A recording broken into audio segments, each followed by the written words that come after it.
అమరావతిపై TDP అధినేత చంద్రబాబు శ్వేతపత్రం విడుదల చేశారు. తమ ప్రభుత్వ హయాంలో ఏం జరిగింది, వైసీపీ పాలనలో ఏం జరిగిందో పవర్ పాయింట్ ప్రెజెంటేషన్ ద్వారా వివరించారు.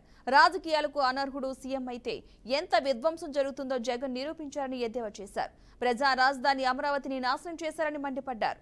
మళ్లీ రాజధాని నిర్మాణాన్ని పునఃప్రారంభించాల్సిన పరిస్థితి వచ్చిపడిందన్నారు. అన్ని పవిత్ర దేవాలయాలు తీసుకొచ్చాం. ఈ మట్టి కూడా ఇప్పటికి కూడా మీరు చూస్తే అదే మారిగా చేశాం. మొన్న కూడా నేను ప్రార్థనలు చేసి వచ్చాను. అక్కడిని ఎవరు కూడా అక్కడవన్నీ రోడ్లో ఉండే మట్టి కూడా దూకొనిపోయారు, కానీ ఈ మట్టిని తాకలేకపోయారు. అదొక గొప్ప విశిష్టత, పవిత్రత. ఈరోజు చాలామంది అడుగుతూ ఉంటారు, వై అమరావతి అలోనని. విభజన జరిగింది.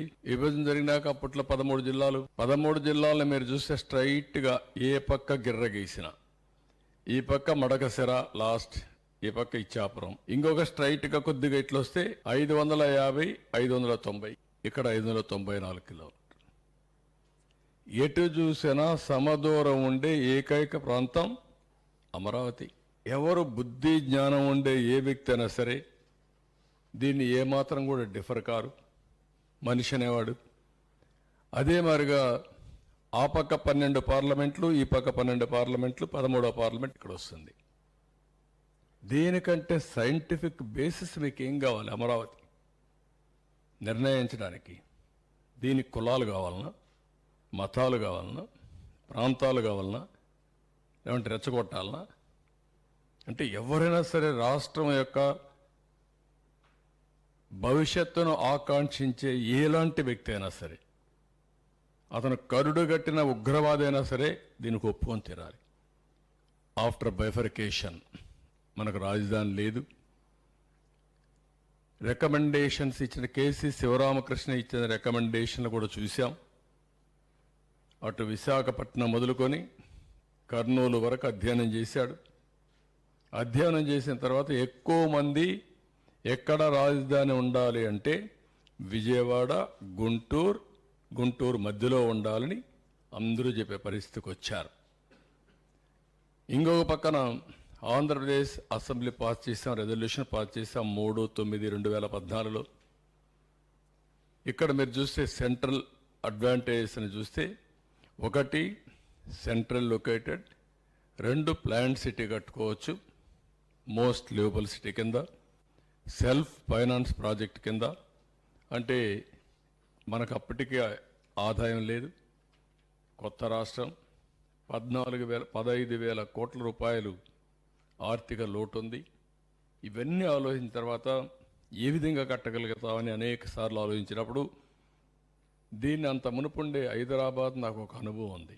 ఇక్కడ మీరు చూస్తే future, silent futures, smart city of India, new cities కావాలని అందరం మాట్లాడుతున్నాం. World class standards, economic power house, hi tech, knowledge based industry jobs, globally competitive, reflect rich heritage posed by the region, showcase unique identity, sustainability, efficient management of resources, recycling కానీ everything ఏ విధంగా చేయాలనో ఇవన్నీ ఆలోచించి అన్నీ ఇంటిగ్రేట్ చేశాం. ఈరోజు ప్రపంచంలో అన్ని సిటీల కంటే బెస్ట్ సిటీగా ఉండాలి, బెస్ట్ లివబుల్ సిటీగా ఉండాలి, నాలెడ్జ్ ఎకానమీకి చిరునామాగా ఉండాలి అనే ఉద్దేశంతో ఇవన్నీ చేశాం. ఇది మీరు చూస్తే 19 పవర్కి వచ్చాడు. First act was destruction of Prajavedika, no return orders, no accountability, జవాబుదారీతనం లేదు. ఒక చిన్న ప్రాపర్టీ కొట్టాలన్నా నిర్ణయం చేసేటప్పుడు ప్రాపర్ ప్రొసీజర్ ఫాలో కావాలి. ఎలాంటి ప్రొసీజర్ ఫాలో కాకుండా ఇది చేయడం, అక్కడి నుంచి 3 రాజధానులు అనౌన్స్ చేయడం, ఆ నుంచి బీసీజీ రిపోర్ట్ ఒకటి తేవడం, జిఎన్ రావు కమిటీ వేయడం, క్యాబినెట్ సబ్ కమిటీలు వేయడం, ఎన్ని విన్యాసాలు చేయాలనో అన్ని విన్యాసాలు చేసి విధ్వంసానికి ఏం చేయాలో అన్ని చేసే పరిస్థితి. ఈ విధంగా ఉన్నటువంటి ప్రజావేదిక ఈ విధంగా తయారు చేశారు. అది అట్లనే ఉంది ఇప్పటికి కూడా. దాన్ని కూడా మిమ్మల్ని కూడా అడిగాం. చాలా మంది అంటున్నారు శాశ్వతంగా అట్లనే ఉండాలి, అక్కడి నుంచే స్ఫూర్తి రావాలి, ప్రజల్లో కూడా కసి పెరగాలి. అది చూసినప్పుడంతా కసి పెరిగి మేమందరం కలిసి రాష్ట్రాన్ని అభివృద్ధి చేయాలనే కక్షతో పనిచేసే పరిస్థితి రావాలని చెప్పి కోరుతున్నారు. అది కూడా ఒకసారి ఆలోచించి సబబుగా అనిపిస్తుంది. మనం దాన్ని అట్లే పెట్టాల్సిన అవసరం ఉంది. హైదరాబాద్లో నేను ఒక రాక్స్ అన్ని ఒక రాక్ గార్డెన్ పెట్టా. భవిష్యత్తు తరాలు చూడాలంటే ఈ ప్రాంతం ఏ విధంగా ఉందో ఆ రాక్ గార్డెన్కి పోతే ఈ విధంగా రాళ్ళు ఉండేటివి. ఇక్కడి నుంచి ఈ మహానగరం వచ్చిందని చూడడానికి ఆ రోజు పెట్టాం. చరిత్ర తలుచుకుంటే బాధ, చేసిన కష్టం టోటల్గా వృధా అయ్యే పరిస్థితి వచ్చింది. అది చూసినప్పుడు అట్లనే మనసు ఏమాత్రం కూడా నిగ్రహం చేసుకోలేని పరిస్థితి వస్తుంది. ఇంత కష్టపడితే ఈ మార్గం చేశారేంటి దుర్మార్గం అంటే జాతి ద్రోహం. ఇది నాకు కాదు, నేను నిమిత్త మాత్రుడిని, ప్రభుత్వం నిమిత్త మాత్రం. ఆ రోజు మాకు ఈ అవకాశం వచ్చింది. వచ్చిన అవకాశాన్ని సద్వినియోగం చేసి తద్వారా మళ్ళీ ప్రజలు నిలదొక్కోవాలి, రాష్ట్రం నిలబడాలి అనే ఉద్దేశంతో ముందుకు పోయాం. 10 ఏళ్ళు రాజధాని లేదు. బైఫర్కేషన్ యాక్ట్ కూడా 10 years టైం ఇచ్చి కామన్ క్యాపిటల్ హైదరాబాద్ ఉంటుందని చెప్పి ఈరోజు హైదరాబాద్ కూడా క్యాపిటల్ అయిపోయింది. మనకు రాజధాని లేని పరిస్థితి వచ్చింది. ఇన్వెస్టర్స్ ప్రపంచం అంతా నమ్మకాన్ని కోల్పోయారు. మేము కష్టపడచ్చు, కానీ పెట్టుబడి పెట్టడానికి సహకరించడానికి వచ్చే వ్యక్తులు రారు. ఇప్పుడు సింగపూర్ గవర్నమెంట్ వాళ్ళతో మాట్లాడాలి, వస్తారా రారా, అంత ఈజీగా రారు. వాళ్ళ అనుభవం వాళ్ళకుంది. మన కోసం వాళ్ళు డబ్బులు పోగొట్టాల్సిన పని లేదు. ఇలాంటి రాష్ట్రాలు, ఇలాంటి దేశాలు కొన్ని వందలు ఉన్నాయి వాళ్ళకు. ఆ దేశాల్లో చేసుకోగలుగుతారు ఏదైనా హెల్ప్ చేయాలన్నా. మనకే చేయాల్సిన అవసరం లేదు. రెండోది, పెట్టుబడులు పెట్టే వాళ్ళందరికీ ఈ రోజు బాగానే ఉంది, మళ్ళా ఈ భూతం ఇక్కడ ఉంటుంది కదా, ఈ దుర్మార్గుడు ఉంటాడు కదా, ఉన్నప్పుడు రేపు కథ ఏంటి, మేము ఎందుకు రిస్క్ చేయాలి మీ రాష్ట్రానికి అనే ఆలోచన ఉంటుంది. ఒక బ్రాండ్ ఇమేజ్ మొత్తం సఫర్ అయిపోయింది. ప్రజల భవిష్యత్తు కోసం పదే చెప్తున్నా, మీరు మరిచిపోకుండా ఆలోచించుకోవాల్సిన అవసరం ఉంది. ఇలాంటి వ్యక్తి ఇలాంటి పోస్టుకు అర్హుడా, రాజకీయాలకు అర్హుడా అని కూడా ప్రజలు ఆలోచించుకోవాల్సిన అవసరం ఉంది. మళ్ళీ ఎన్ని జరిగాయి పీడకలాలు. నవ్ రీబిల్డ్, ఎట్లా రీస్టార్ట్ చేయాలి, ఎట్లా రెస్టోర్ చేయాలి ఇన్వెస్టర్స్ కాన్ఫిడెన్స్, బ్రాండ్ ఇమేజ్ మళ్ళా అంచెలంచెలుగా నమ్మకాన్ని కల్పించాలి.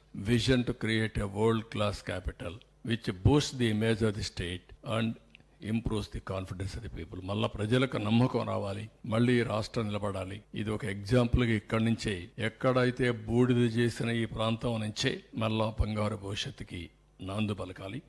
అది డెఫినెట్గా జరగాల్సిన అవసరం ఉంది. ప్రజా రాజధాని అమరావతి ఏ ఒక్కరి రాజధాని కాదు, ఏ ఒక్కరి కోసరం కాదు. అందుకే Day 1 ప్రజా రాజధాని పేరు పెట్టాం. ఉపాధి కల్పన, సంపద సృష్టి, పేదరిక నిర్మూలన, 26 జిల్లాల అభివృద్ధికి ఆదాయ వనరు మన అమరావతిగా ఉండాలి. 175 నియోజకవర్గాల యువతకు ఉద్యోగాలు కల్పించే కల్పవల్లి అమరావతిగా ఉండాలి. ప్రతి పంచాయతీ సంక్షేమానికి నిక్షేపం మన ప్రజా రాజధాని. ప్రతి తెలుగు బిడ్డ ప్రపంచంలో ఎక్కడున్నా గర్వపడే విధంగా ఉండాలి. నాది అమరావతిని చెప్పుకునే పరిస్థితి రావాలి.